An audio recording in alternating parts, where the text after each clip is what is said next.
बच्चों कैसे हैं आप सभी। एक बार फटाफट से बताइएगा क्या हो रहा है आज। और आज है हमारा लेक्चर नंबर 6। और लेक्चर नंबर 6 में क्या है, अभी तक में मैंने आपको जितना भी पढ़ाया उस पढ़ाए हुए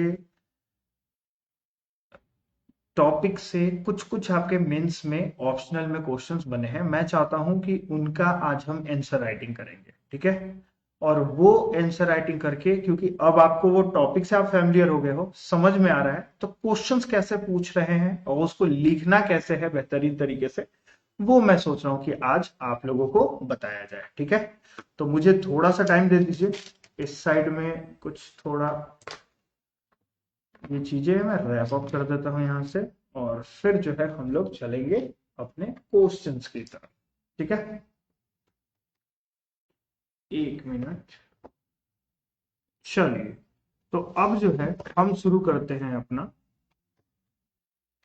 आज का क्वेश्चन। और आपके सामने जो सबसे पहला क्वेश्चन है वो मैं रख रहा हूं, ठीक है। तो एक मिनट, ये क्या हो गया। ठीक है। पहला क्वेश्चन है क्या, आर्कियोलॉजिकल सोर्सेस क्या होता है पढ़ा दिया है आपको। अब आप इसका हमें मॉडल आंसर राइटिंग मैं आपको बताऊंगा, और आप भी अपने से घर पे एक बार इसको लिख के और वेरीफाई करने का कोशिश करोगे कि जो मैं पढ़ा रहा हूं, मतलब जिस तरीके से मैंने आंसर राइटिंग कराया है, तो उस तरीके से आप कर रहे हैं कि नहीं। देखिए, अगर बात करी जाए आर्कियोलॉजिकल सोर्सेस की, ठीक है, तो हम इसमें क्या करेंगे, ये क्वेश्चंस क्या है सुन लो। कह रहा है कि analyse the key archaeological sources used for reconstructing early Indian history, ठीक है।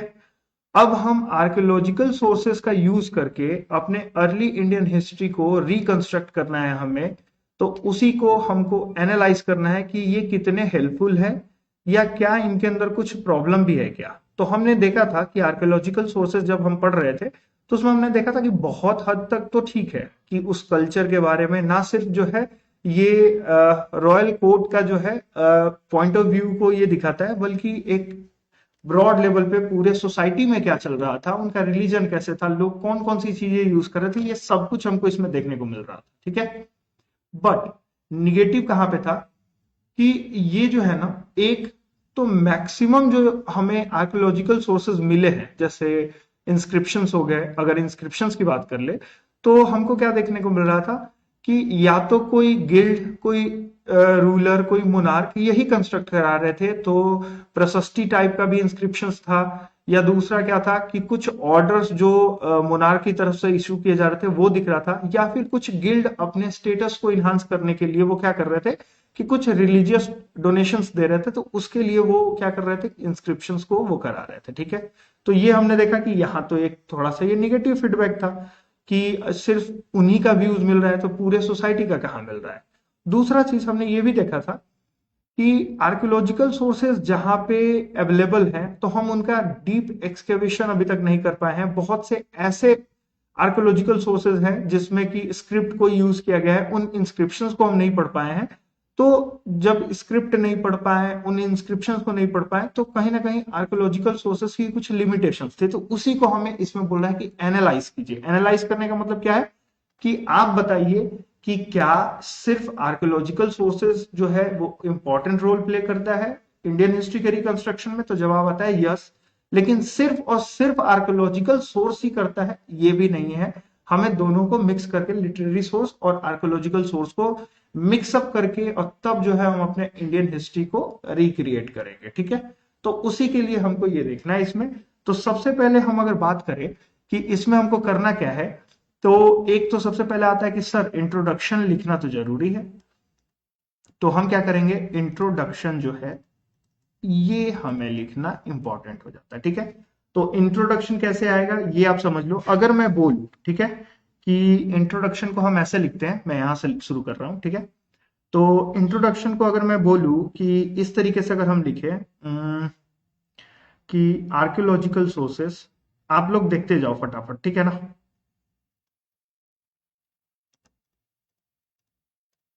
Archaeological sources form the backbone, ठीक है, the backbone of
ठीक है।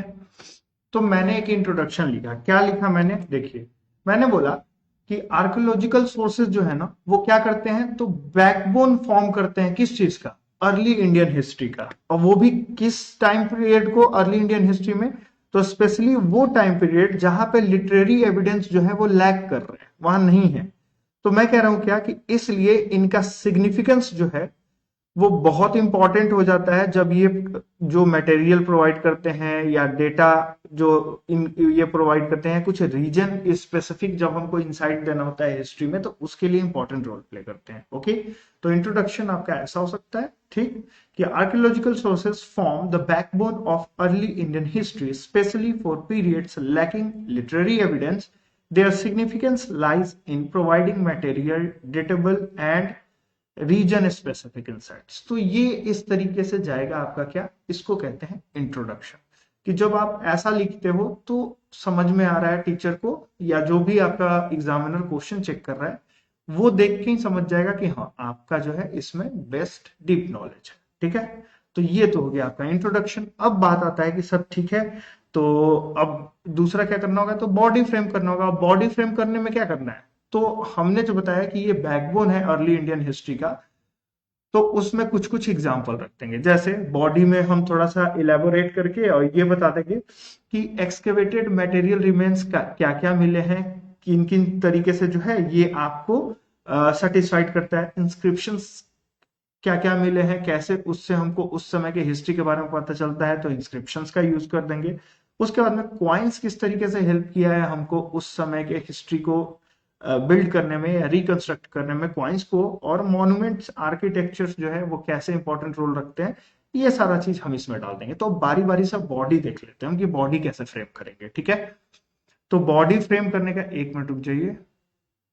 बॉडी फ्रेम करने का जो है हमको क्या करना है बॉडी फ्रेम करने में, तो इसमें सबसे पहले ये इंट्रोडक्शन आप लोग लिख लीजिए, और मैं चाहता हूं कि आप सभी जो है इसको लिखे एटलीस्ट। क्या है, चलो ठीक है, आप अभी फर्स्ट टाइम आंसर राइटिंग करोगे तो एग्जैक्टली नहीं समझ में आएगा कि किस तरीके से लिखना है, बट ये एटलीस्ट आप अपने कॉपी में मेरे साथ साथ लिखा करो।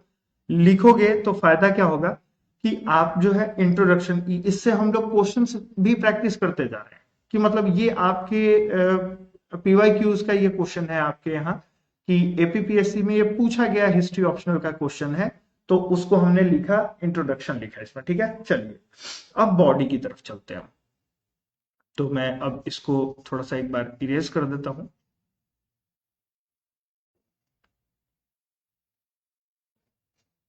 ठीक है, एक मिनट मुझे दे दीजिए, मैं थोड़ा सा टाइम, मैं इसको इरेज कर दूं।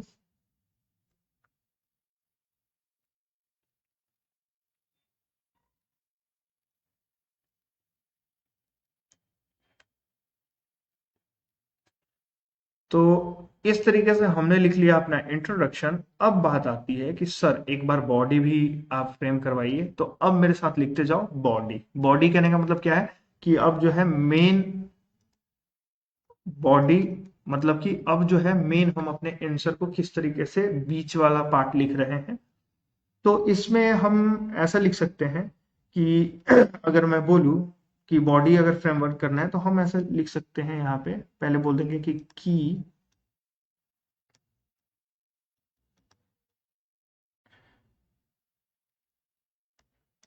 आर्कियोलॉजिकल, ठीक है, आर्कियोलॉजिकल एविडेंस। और इसमें हम सबसे पहला नंबर डाल देंगे कि हम क्या बता रहे हैं, excavated materials, excavated materials remains, ठीक है।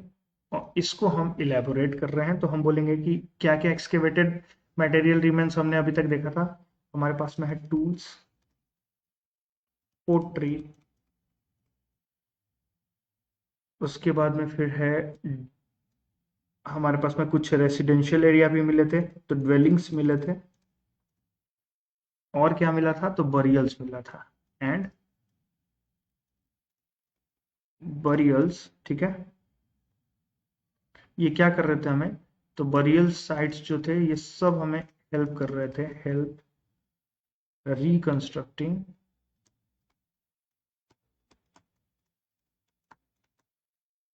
रिकंस्ट्रक्टिंग सबसिस्टेंस पैटर्न, ठीक है। तो सबसिस्टेंस पैटर्न्स, ठीक है। टेक्नोलॉजी, टेक्नोलॉजी भी हमें इससे पता चल रहा था, एंड सोशल सिग्निफिकेंस जो है हमको पता चला इससे, सोशल, एक मिनट, सोशल सिग्निफिकेंस नहीं, सोशल स्ट्रेटिफिकेशन हमको पता चला, तो वो भी लिख लो कि सोशल स्ट्रेटिफिकेशन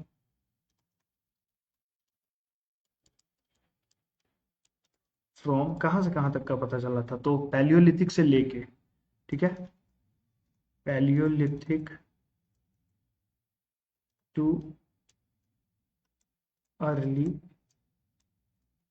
हिस्टोरिक पीरियड, ठीक है।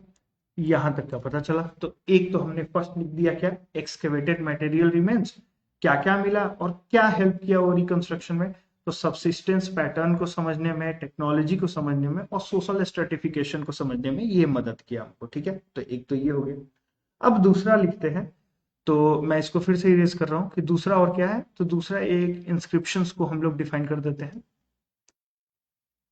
तो दूसरा जो है वो बॉडी में हम लोग क्या करेंगे, इंस्क्रिप्शंस को बताएंगे कि इंस्क्रिप्शंस ने किस तरीके से जो है हेल्प किया है हमको रिकंस्ट्रक्शन में, और उससे क्या क्या चीजें पता चली हैं।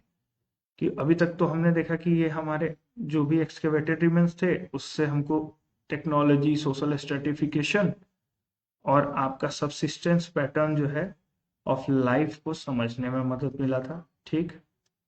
दूसरा लिखता हूं मैं, ठीक है, यहाँ पे आप देख लो कि सेकंड जो मैं लिख रहा हूं वो क्या है ये समझो। तो सेकंड में हम इंस्क्रिप्शंस को थोड़ा सा डिफाइन कर देते हैं,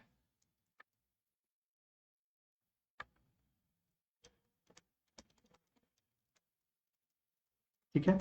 अब इंस्क्रिप्शंस कैसे हेल्प कर रहा था ये समझो। तो याद है इंस्क्रिप्शंस के लिए मैंने बताया था आपको एपिग्राफी, इंस्क्रिप्शंस के पढ़ने को क्या कहते हैं, एपिग्राफी। तो अगर इस पे लिखना हो तो हम ऐसे लिख सकते हैं कि epigraphic records such as Asokan edicts offer um, direct historical direct historical evidence regarding polity, okay, polity और administration,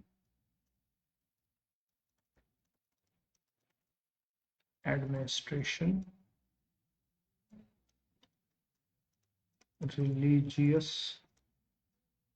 ideas and state ideology। ठीक है, ये सारा चीज इससे पता चलता है इंस्क्रिप्शन से। और सबसे इंपॉर्टेंट ये लिख देना कि they are crucial for chronology and political history। ठीक है, इतना हमको लिखना। ओ, ये क्या हो गया, ये आप लोग थोड़ा सा ऊपर नीचे हो गया ना ये। तो इसमें क्या है कि ये क्या कर रहा है, एक मिनट रुक जाओ।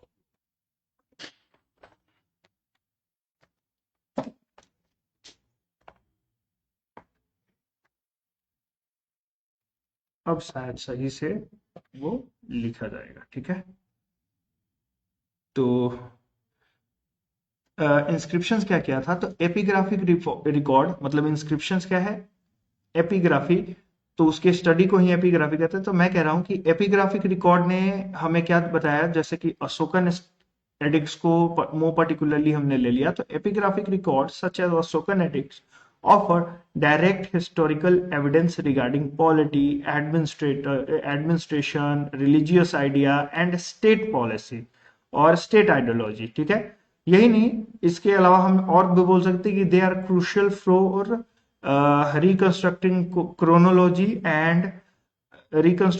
Chronology and early historic. ठीक है, तो ये हम बोल सकते हैं इसमें कि ये चीजें हुआ है कि पॉलिटिकल हिस्ट्री को क्रिएट करने में इंडिया के, और उसके क्रोनोलॉजी को क्रिएट करने में इंस्क्रिप्शन ने इंपॉर्टेंट रोल प्ले किया है। तो ये भी हमने बता दिया। तीसरा जो है, एक और चीज एक्सप्लेन कर लेते हैं हम लोग, वो क्या है ये समझिए।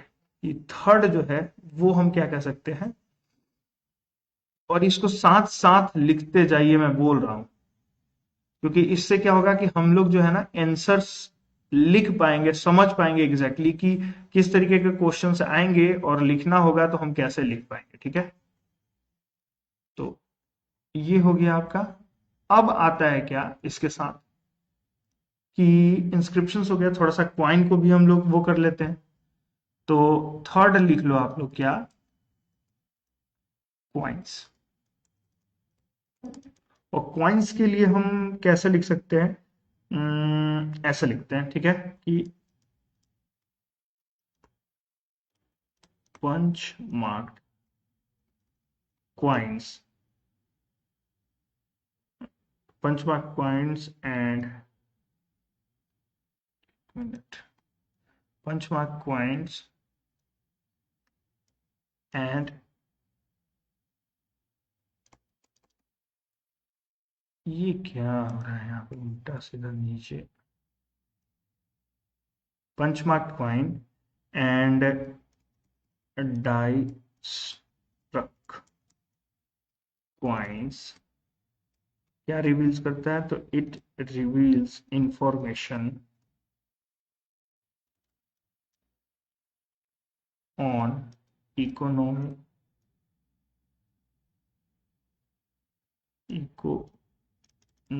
system,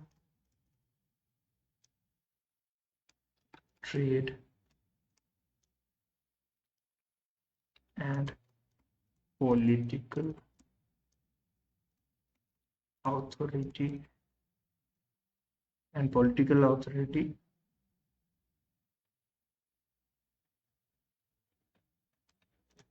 and also metallurgical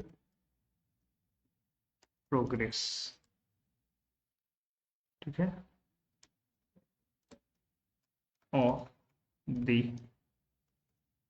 Indian society. ठीक है, तो इस तरीके से हमने क्वाइंस को बताया क्या कि पंचमार्क क्वाइंस है या डाई स्ट्रक क्वाइंस है, ये रिवील क्या रिवील करता है, तो इंफॉर्मेशन कैसा, उस समय का इकोनॉमिक सिस्टम कैसा था, उस समय का ट्रेड कैसा था, पॉलिटिकल ऑथोरिटी कौन था, क्योंकि याद कीजिए मैंने बताया था कि कॉइन्स में ही क्या होता था कि कभी कभी मोनार्क जो होता था ना, तो वो मोनार्क क्या करते थे कि कभी कभी वो मोनार्क आपके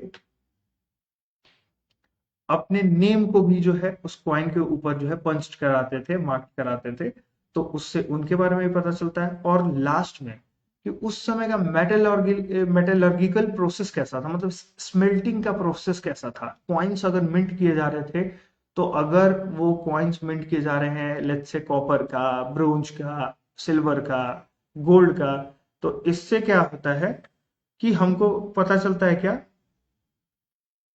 कि कितना बेहतरीन जो है हमको पॉइंट्स जो है उन हिस्ट्री के बारे में बता। ठीक है, उसके बाद एक थर्ड हमने लिख लिया, फोर्थ भी एक जो है हम डिस्कस कर लेते हैं। फोर्थ में क्या है कि कुछ जो ऑब्जेक्ट्स मिले थे, ऑब्जेक्ट्स से किस तरीके से उस हिस्ट्री के बारे में पता चलता है, हम वो भी लिख लेते हैं। ठीक है, तो हम फटाफट से वो भी लिख लेते हैं, और वो लिखने के बाद फिर हम कंक्लूड करेंगे इसको। तो तीसरा जो है वो आप लोग लिख लो कि क्या क्या मिला है। तो ये फोर्थ है हमारा, फोर्थ में लिख लो आर्ट ऑब्जेक्ट्स, जो जो हमें आर्ट आर्ट ऑब्जेक्ट्स मिले हैं या फिर कुछ स्कल्पचर्स मिले थे। ठीक है, तो art art object and sculptures जो मिले थे वो कैसे हमको जो है इनके बारे में इंफॉर्मेशन देते, तो हम कह सकते हैं क्या कि जितने भी हमारे terracotta figurines, seals and rock art believes क्या सिंबलाइज करता है, तो इट सेम्बो symbolize the development, culture या cultural belief and nature of the society. ठीक है, तो आर्ट ऑब्जेक्ट्स और स्कल्पचर से हमको क्या पता चलता है, जितने भी टेराकोटा फिगराइंस वहां पे मिले थे, सील मिला था, रॉक कट या रॉक आर्ट बिलीव्स मिले थे, ये सब सिंबलाइज क्या कर रहे थे, डेवलपमेंट को, कि उस सोसाइटी का डेवलपमेंट कैसा है, कल्चरल बिलीफ कैसा है उस सोसाइटी का, ये पता चला हमको। और नेचर ऑफ द सोसाइटी क्या है, कि क्या सोसाइटी रिलीजियस था, सेकुलर था, टॉलरेंट था, एग्रेसिव था, ये सारा चीज हमको पता चलता है। तो फोर्थ ये हो गया। अब इसके बाद में लास्ट में क्या करना है कि हमको कंक्लूड करना है। क्या कंक्लूड करना है कि भाई हमने बता दिया कि आर्कियोलॉजिकल एविडेंस में हमें ये चीज मिले थे, उनका उनका क्या जो है इंपॉर्टेंट रोल था। अब बात आ रहा है कि क्या सिर्फ और सिर्फ आर्कियोलॉजिकल सोर्सेस के बिहाफ पे ही हम हिस्ट्री रिकंस्ट्रक्ट कर पाए, तो हमको कंक्लूड करना है, तो हम इसमें बोलेंगे कि नहीं, सिर्फ ये ही जो है इंपॉर्टेंट नहीं था, कुछ जो है इसके साइड इफेक्ट्स थे। तो इसके वजह से हमको क्या बताना है कि अगर हमको हिस्ट्री को रिकंस्ट्रक्ट करना है, तो उसके लिए हमको जो है इसके साथ आर्कियोलॉजिकल एविडेंस के साथ साथ जो है हमको लिटरेरी एविडेंस को कंबाइन करके पढ़ना पड़ेगा। तब जाकर के ही हम जो है हिस्ट्री ऑफ अर्ली सोसाइटीज को क्रिएट कर पाएंगे। तो अगर हम बोले कि कंक्लूजन की मैं बात कर रहा हूं, ठीक है, कि कंक्लूजन कैसा आएगा, तो कंक्लूजन में हम ऐसे बोलेंगे कि while archaeological sources are objective and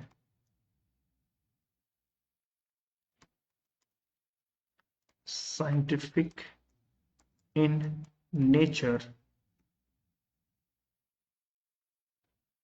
but they often lack narrative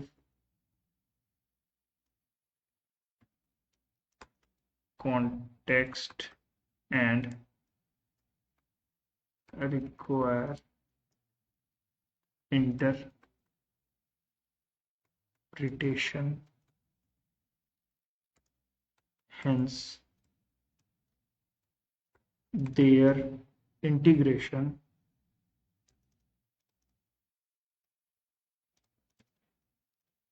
with literary sources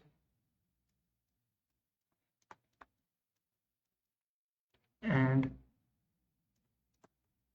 anthropological evidence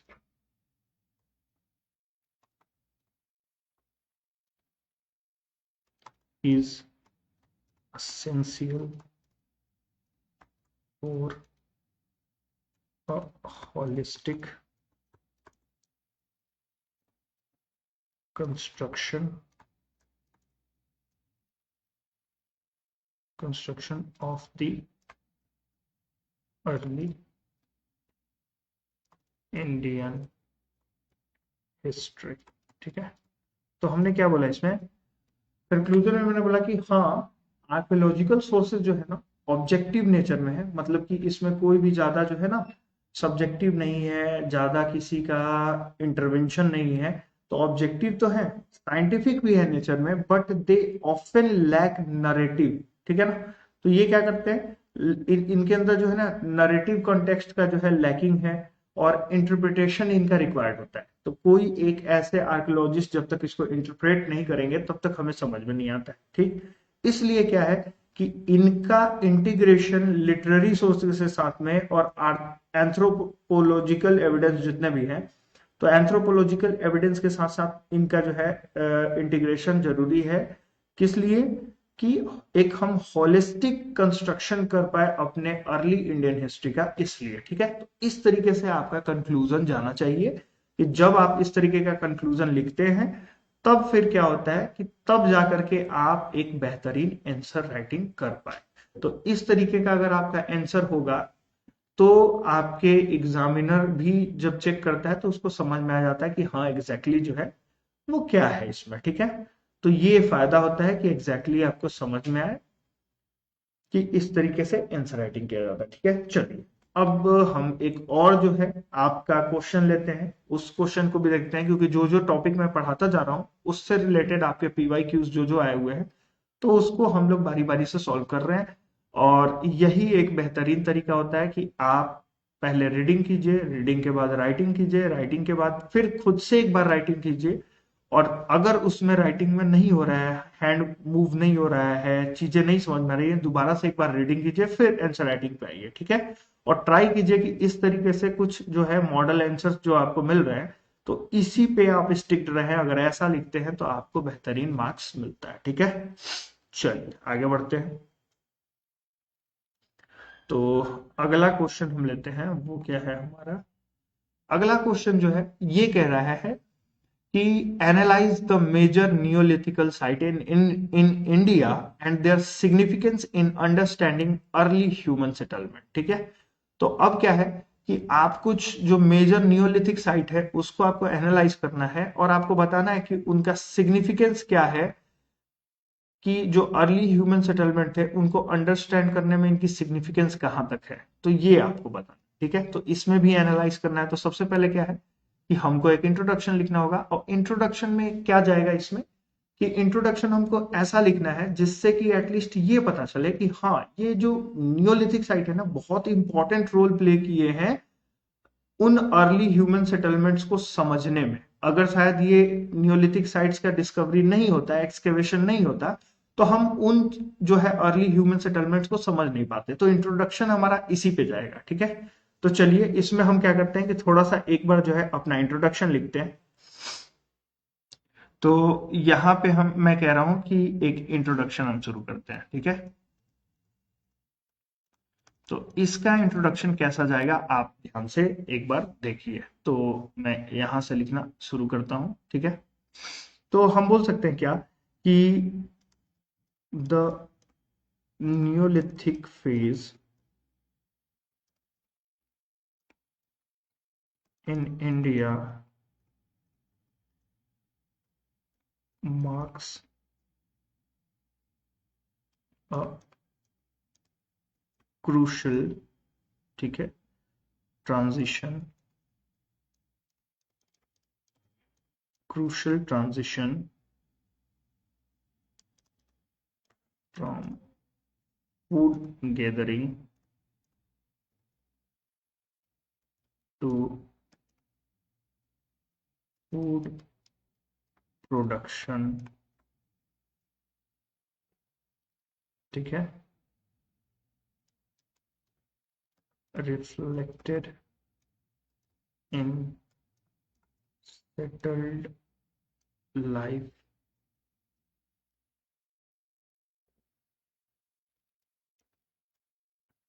agriculture and new technologies, और फिर यहाँ पे हम लिखेंगे कि major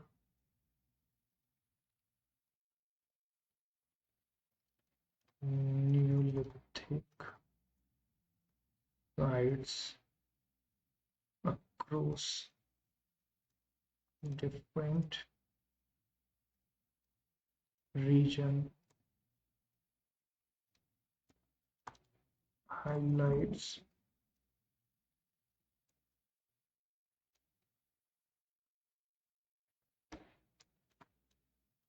regional diversity and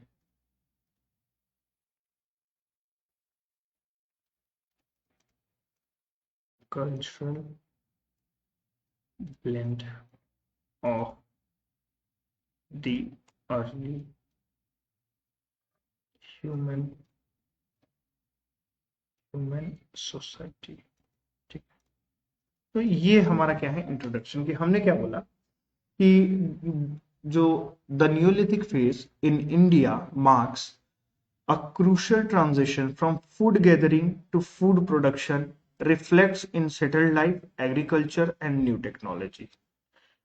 The major Neolithic sites across different regions highlights regional diversity and cultural blend of the early human society. मतलब मैं क्या कह रहा हूँ, बोला कि हाँ नियोलिथिक फेज जो है ना इन इंडिया में बहुत काफी क्रूशल था। किस चीज के लिए लेकर के क्रूशल था, कि पहली बार ऐसा हुआ था कि जो पहले के जो ह्यूमंस थे वो फूड गैदरर थे, तो हम फूड गैदरिंग से फूड प्रोडक्शन पे आ गए थे। और ये हमको कैसे पता चला, तो ये रिफ्लेक्ट होता है हमारे जो सेटल्ड लाइफ था उसको जब हमने देखा, एग्रीकल्चर को देखा, वहां पे जो नई नई टेक्नोलॉजीज आई थी उन सब चीज को देखा, तब हमको ये पता चलता है। और इसी का इंपॉर्टेंट है कि कुछ जब हम मेजर न्यूलिथिक साइट्स को देखते हैं अलग अलग रीजन का, तो वो ये भी हाईलाइट करता है कि रीजनल डाइवर्सिटी था और एक कल्चरल ब्लेंड था अर्ली ह्यूमंस के सोसाइटी में या अर्ली ह्यूमन के हिस्ट्री में। तो यही जो है हमारा हमको नियोलिथिक साइट से पता चलता है। तो ये एक इंट्रोडक्शन है। अब बात आता है कि ठीक है सर, तो बॉडी में क्या क्या लिखेंगे, तो बस बॉडी में आपको जहां जहां भी जो मैंने आपको बताया था साइट्स की, ये साइट्स जो है ये आपके क्या है, तो ये साइट्स जो है जहां जहां भी आपको अर्ली सोसाइटी में देखने को मिलते हैं, क्या दिखा वहां पे, वहां से क्या मिला, बस इसी को हमको इसमें थोड़ा सा एक्सप्लेन कर देना है। तो बॉडी में हम उसी को करना है और फिर लास्ट में कंक्लूजन देंगे, ठीक है। तो इसमें जो है हम लोग एक बार फटाफट से बॉडी ड्रॉ करते हैं। तो बॉडी क्या है, बॉडी में हम ऐसे कह सकते हैं कि यहां लिख दो मेजर न्यूलिथिक साइट्स, ठीक है। और पहला डालो कहाँ, तो नॉर्थ वेस्टर्न में,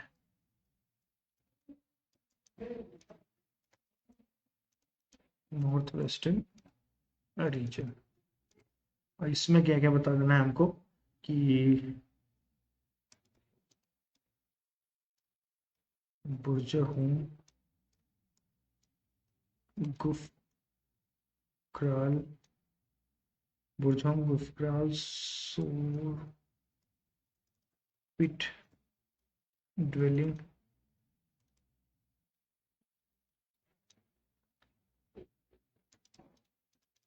polished stone tools, and evidence of wheat and barley cultivation. ये क्या इंडिकेट कर रहा है? Indicating adaptation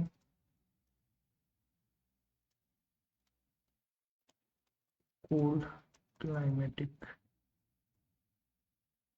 conditions. ठीक है, एक तो हम ये लिखेंगे कि नॉर्थ वेस्टर्न रीजन में क्या हो रहा था। तो नॉर्थ वेस्टर्न रीजन में जो बुर्ज बूम है, गुफकरल है, ये सब क्या शो कर रहे थे? तो वहां पे पिट ड्वेलिंग्स हमको देखने को मिल रहा था, पॉलिश्ड स्टोन्स मिल रहे थे, तो पॉलिश्ड स्टोन के टूल्स मिले थे, व्हीट एंड बार्ली कल्टीवेशन के एविडेंस हमको वहां से मिले हैं। तो ये क्या इंडिकेट कर रहा था कि एडेप्टेशन था वहां पे लोगों का, क्या कि कोल्ड क्लाइमेटिक कंडीशन के अनुसार ही लोग अपने आप को एडेप्ट कर रहे थे। ठीक है, तो हमको नॉर्थ वेस्ट रीजन में हमको ये चीज देखने को मिला। ठीक है, दूसरा हम क्या कहेंगे कि दूसरा बॉडी में हम ले लेते हैं, तो मैं सेकंड अब लिखने जा रहा हूं।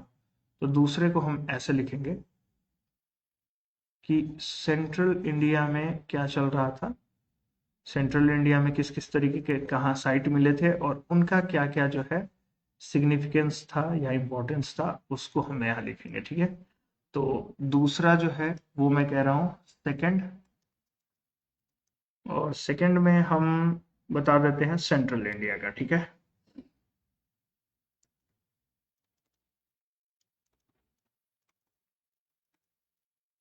तो हम लिख सकते हैं कि साइट्स, एक minute,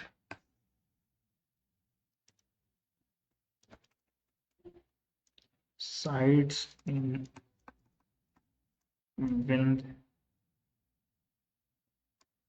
Vindhyan and Narmada valley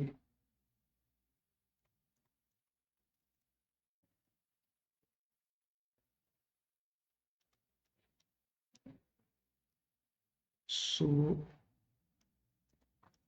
continuity from Mesolithic to Neolithic life, indicating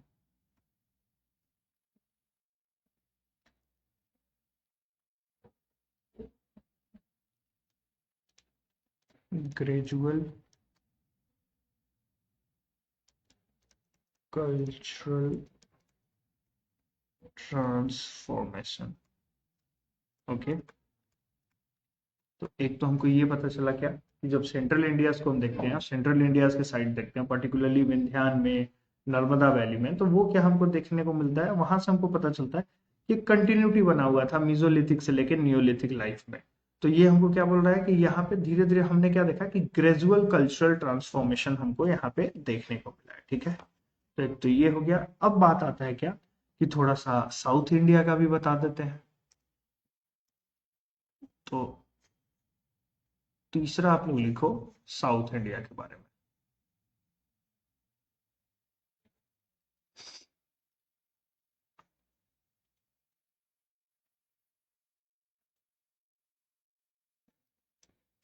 ठीक है, तो थर्ड लिखो आप लोग फटाफट से।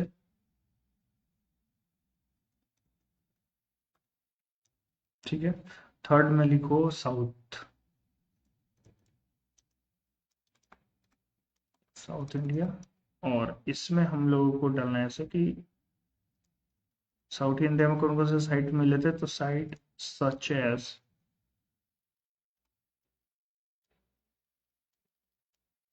Brahmagiri,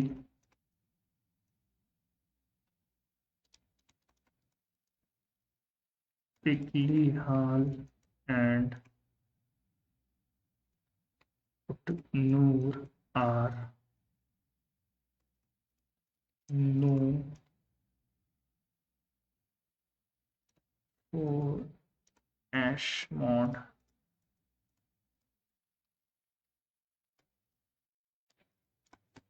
cattle pastoralism and millet cultivation। ये क्या हाईलाइट करा है ये सारा चीज? हाईलाइटिंग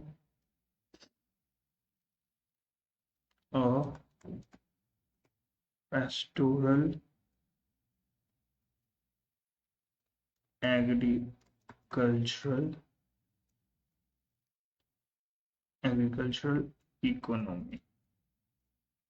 ओके, तो जब हम यहाँ पे देखते हैं साउथ इंडिया की बात करते हैं, तो साउथ इंडिया में हमको क्या देखने को मिलता है कि यहाँ के कुछ साइट्स हैं, जैसे ब्रह्मगिरी हो गया, पिकली हाल हो गया, उतनूर हो गया।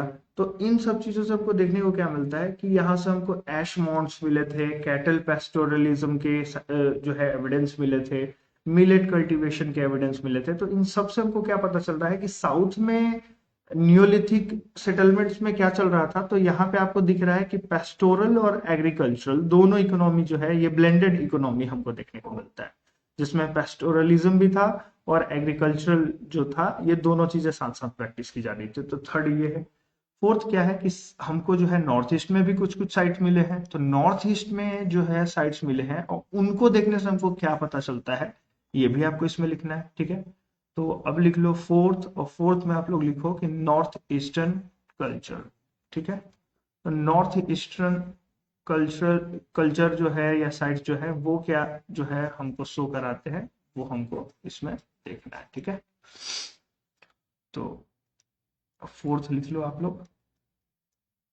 फोर्थ में हम लोग क्या बोलेंगे कि ईस्टर्न, या फिर हम कह सकते हैं इसी को क्या कि नॉर्थ ईस्टर्न नियोलिथिक साइट्स। अब इसमें हमको क्या देखने को मिलता है, तो हम कह सकते हैं कि हमको इधर क्या देखने को मिला था,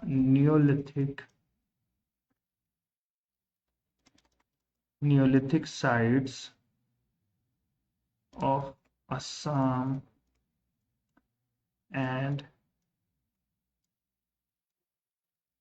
Meghalaya show polished tools and shifting cultivation,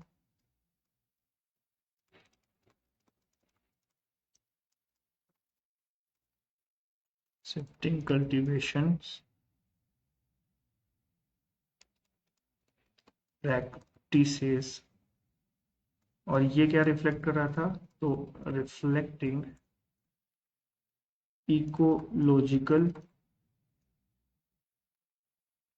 ecological adaptations to forested landscape। ठीक है, तो हमको क्या देखने को मिलता है, जब हम ईस्टर्न या नॉर्थ ईस्टर्न न्यूलिथिक साइड के बात करते हैं, तो हमको यहाँ पे असम में मेघालय से दाउजलो हार्डिंग इन सब का एविडेंस मिलता है, और ये दिखाते हैं कि यहाँ पे पॉलिश टूल था, शिफ्टिंग कल्टीवेशन था। लेकिन ये दोनों देखने से हमको क्या पता चलता है कि इधर का जो भी नियोलिथिक सेटलमेंट शुरू हुआ था, इन्होंने क्या किया, इकोलॉजिकल एडेप्टेशन पे ज्यादा बल दिया, जो कि फॉरेस्टेड लैंडस्केप में पॉसिबल था, या फॉरेस्टेड एरिया में पॉसिबल था, या फॉरेस्टेड एरिया में पॉसिबल था। तो ये सारा चीज आप लिख सकते हैं। ठीक है, अब बात आता है कि कंक्लूड करने की। ठीक है, कि हमने हर जगह का दिखा दिया कि वहां की क्या स्पेशलाइजेशन थी, कैसे कैसे वहां पे चीज हो रहा था। अब बात आता है कि सर इसका कंक्लूजन कैसे लिखेंगे। तो कंक्लूजन में हमने क्या हमसे पूछ रहा था ये क्वेश्चन में, तो इन साइट्स का सिग्निफिकेंस जो है वो अंडरस्टैंड करने में उस सोसाइटी के कैसे इंपॉर्टेंट रोल प्ले करता है। तो हमने ये सारी चीजें बता दी कि यहाँ से ये चीज मिला है, ये चीज मिला है। अब बताना है हमको कि आखिर इनसे हम कैसे सिग्निफिकेंस हमारा हो पाया। तो सिग्निफिकेंस बताना है, मतलब कि हम इसमें कंक्लूजन लिख रहे हैं, और कंक्लूजन को हम लोग इस तरीके से लिख सकते हैं कि demonstrates the indigenous and region specific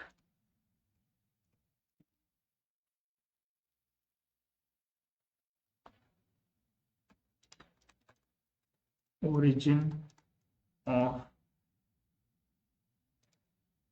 agriculture in India and also reveals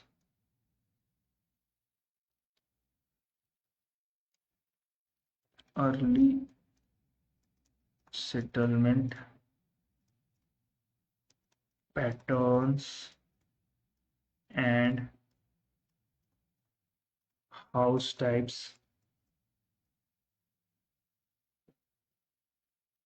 house types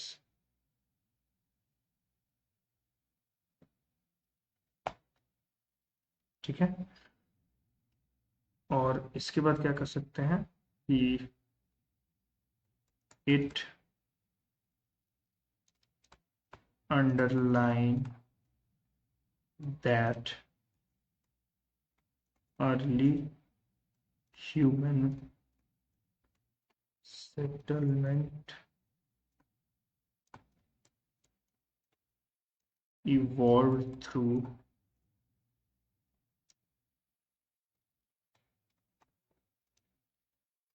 multiple pathways shaped by local ecology